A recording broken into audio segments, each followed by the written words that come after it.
Hi, I'm Bob Nystrom, a software engineer on the Dart language team. This is a rehash of an internal talk I gave to the rest of the Dart team recently. Users have been asking us to add pattern matching for years, so I thought it would be fun to re-record the talk and show you what we're working on for Dart 3.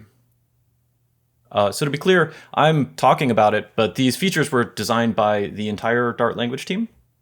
Okay, so pattern matching has been around programming languages since the 1970s, but it was mostly confined to functional languages in the ML family for most of that. Over the past decade, it started to move into the mainstream with destructuring in JavaScript, tuples in Python, pattern matching in C#, similar features in other languages.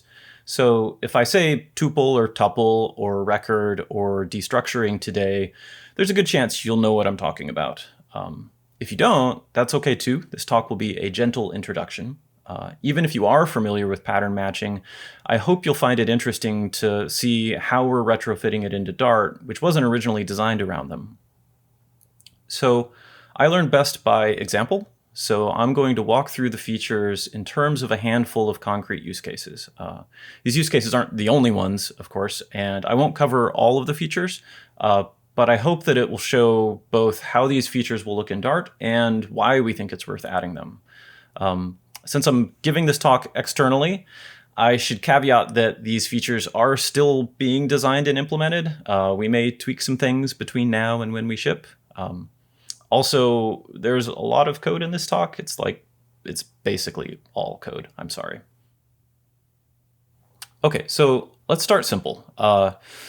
Sometimes you run into a case where a function logically needs to return multiple values.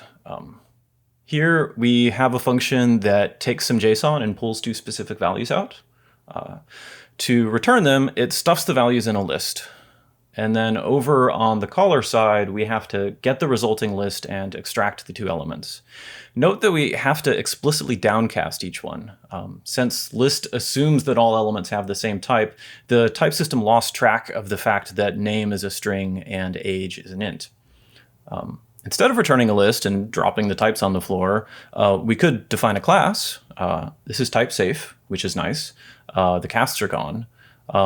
But it's verbose to have to define and name some class that just bundles up a couple of bits of data.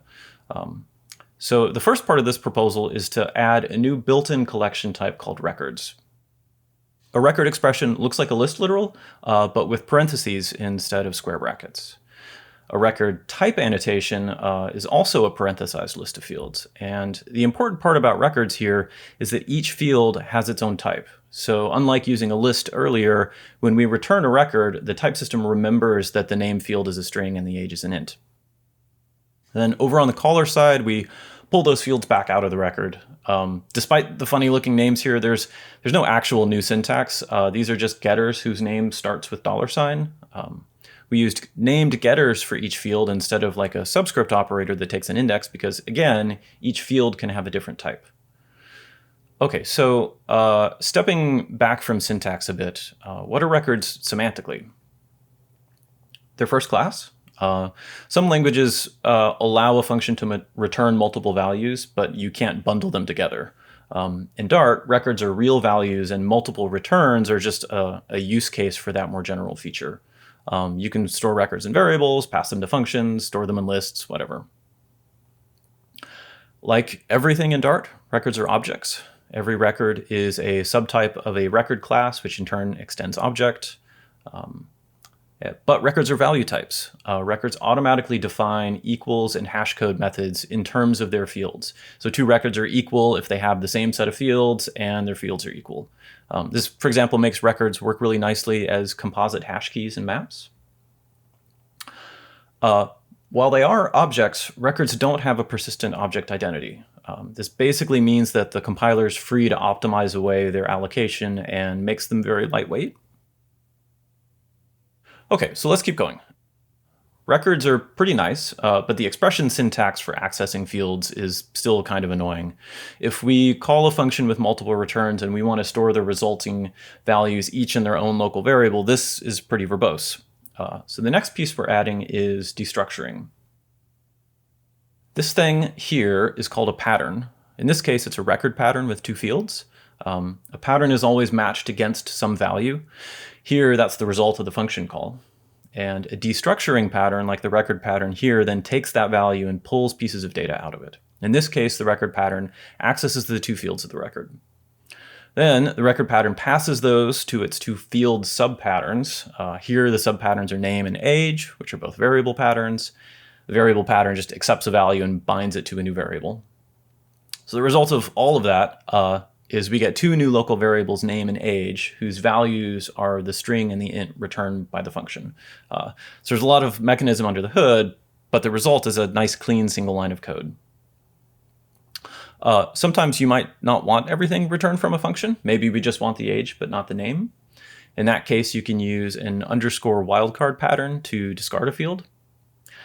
You can also use a pattern on the left side of an assignment if you want to change existing variables instead of binding new ones.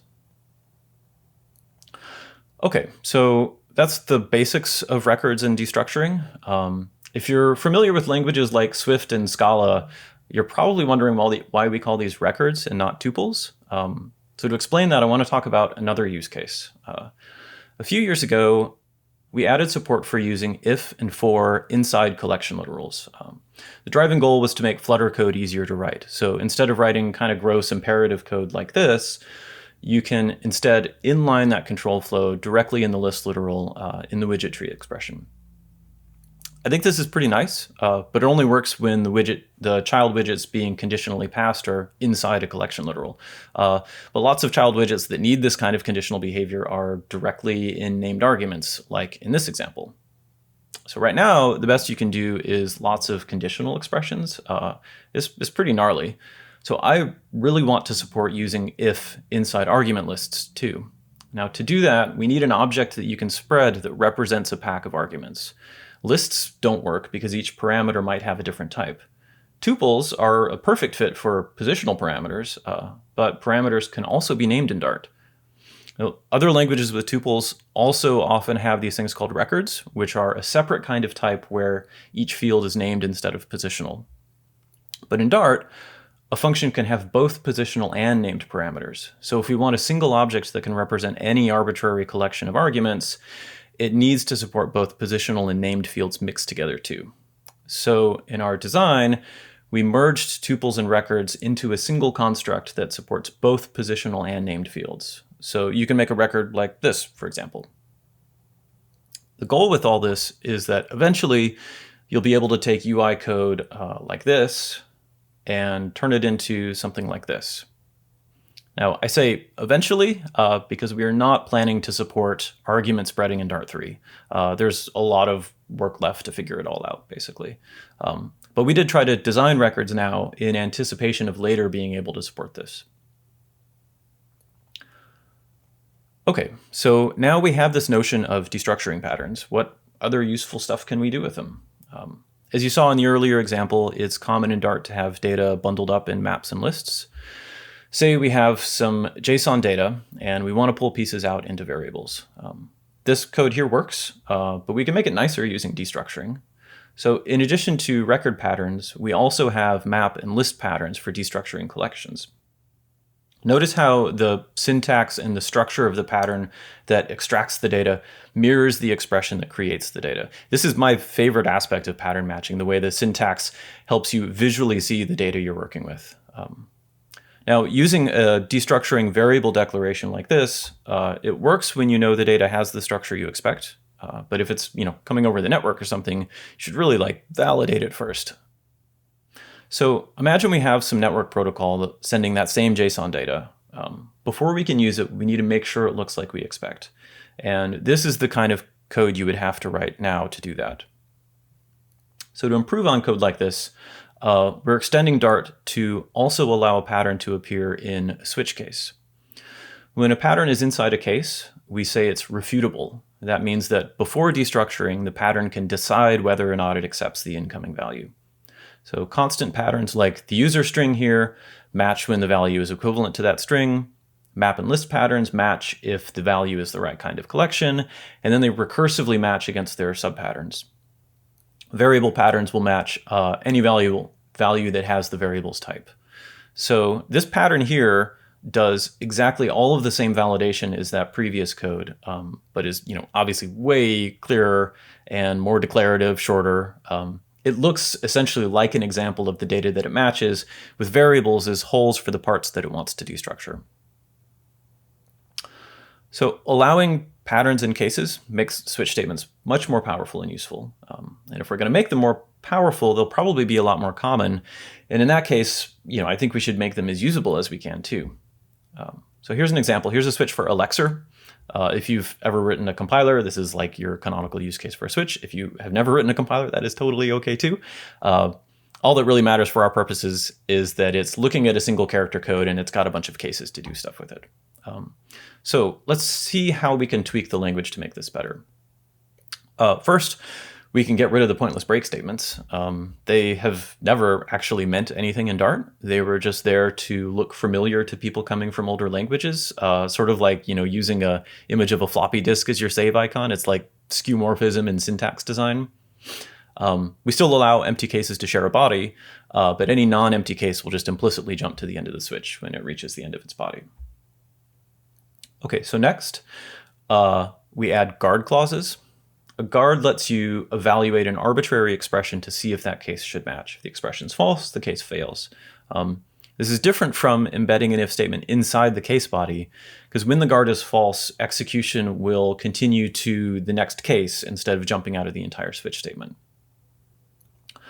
We also allow logic operators in patterns. An OR pattern matches if either of its branch subpatterns match, and then you can chain those together to pack multiple, small patterns into a single case. While we're adding operators for patterns, we'll add AND operators and comparisons too. An AND pattern matches obviously if both of the branch subpatterns match, and a relational pattern calls the given comparison operator on the matched value with that constant on the right, and then matches based on the result of that. And you can combine those together to do these nice range checks in patterns. And of course, this all works with any type that implements the comparison operators, not just built-in numbers. So if we're going to make switches this nice, people will probably want to use them even in places where statements aren't allowed. So we'll also go ahead and add switch expressions too.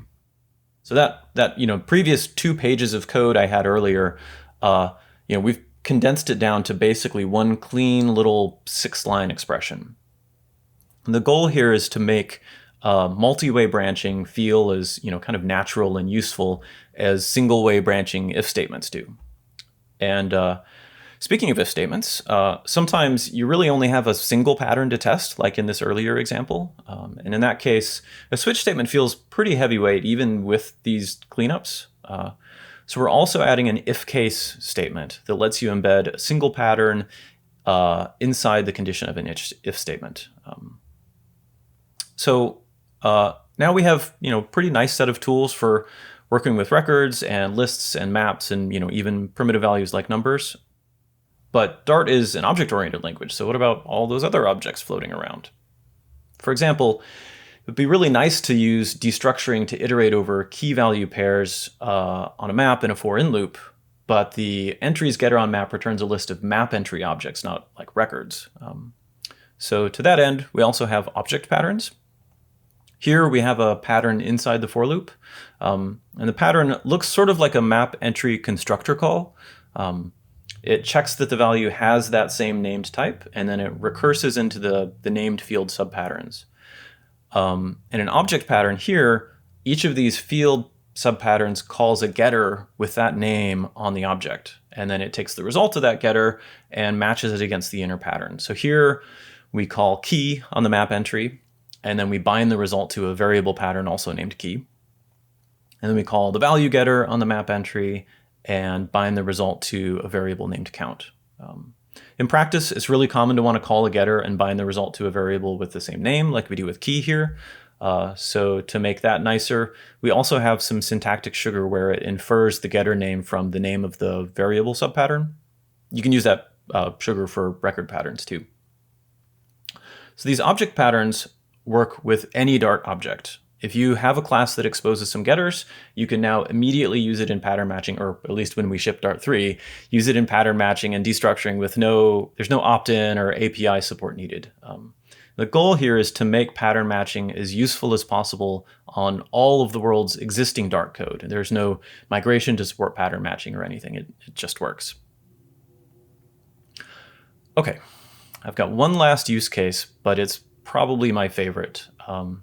If you have experience with a typed functional language like Rust or Haskell, you might be familiar with sum types or algebraic data types, or maybe you've worked with sealed classes in Scala or Kotlin.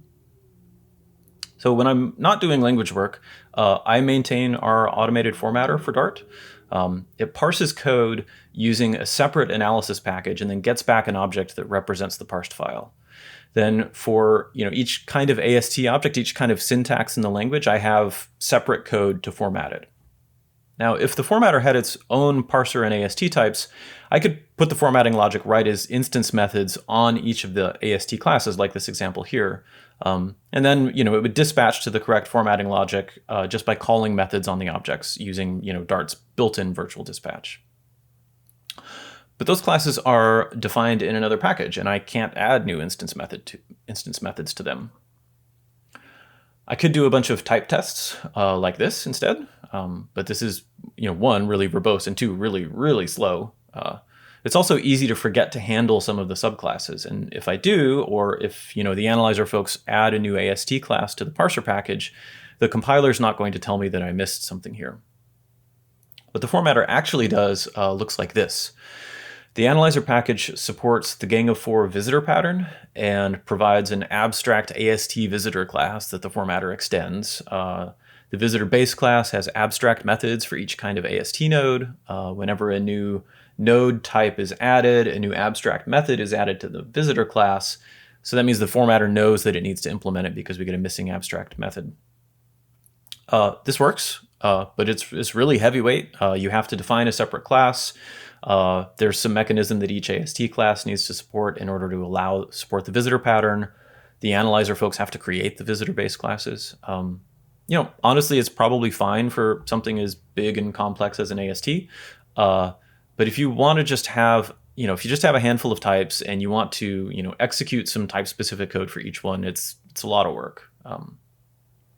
So object patterns in switch cases offer an alternative. Here, each case is an object pattern for one of the subtypes. It's fairly terse, can be embedded inside a single function, even an expression. It's pretty clear. I can even destructure some of the node's properties directly in each case if that makes the bodies cleaner. But it still has the same problem as chained if-else statements where the compiler doesn't help me if a new AST node type appears that my code doesn't handle. The reason the compiler doesn't tell me I missed a case is because it doesn't know. In Dart, any class can be extended from any other library. So for all the compiler knows, some random third-party package is doing something crazy like this, right? Like there could be subclasses it doesn't know about. There's no way for the folks that maintain the parser package to say, these are all the AST classes and there are no more. So the last piece I'll talk about today is that feature. You can mark a type as sealed. When you do, you can only extend or implement it in the same library where it's defined. It's closed to outside extension. In return for that, the compiler knows that if your type switch has covered every subtype in this library, it must have covered them all. And it can tell you that your switch is exhaustive. And if you switch on a sealed type and you don't cover one of its subtypes, then the compiler reports an error to let you know you missed a case. So when you put sealed types and object patterns and switches together, Dart will let you code in a functional algebraic data type style with the exhaustiveness and safety guarantees you expect. The part that I think is really cool about this is that we give you that functional style by building on top of the object-oriented classes that Dart already uses. So you don't have to define a separate kind of like enum thing in order to use this behavior. You can have sealed types that are classes or mixins. You can have instance methods on sealed types. You don't have to pick either an object-oriented or a functional style. The two paradigms blend together and you can use whichever style fits best for the operation that you're defining. There are a few other kinds of patterns I didn't get to cover. but you'll, I guess, have to wait until Dart 3 or read the proposal to see them. Pattern matching has been one of my favorite programming language features ever since I first learned about them. And I honestly can't wait until they're out and you can all start using them. So thank you for watching.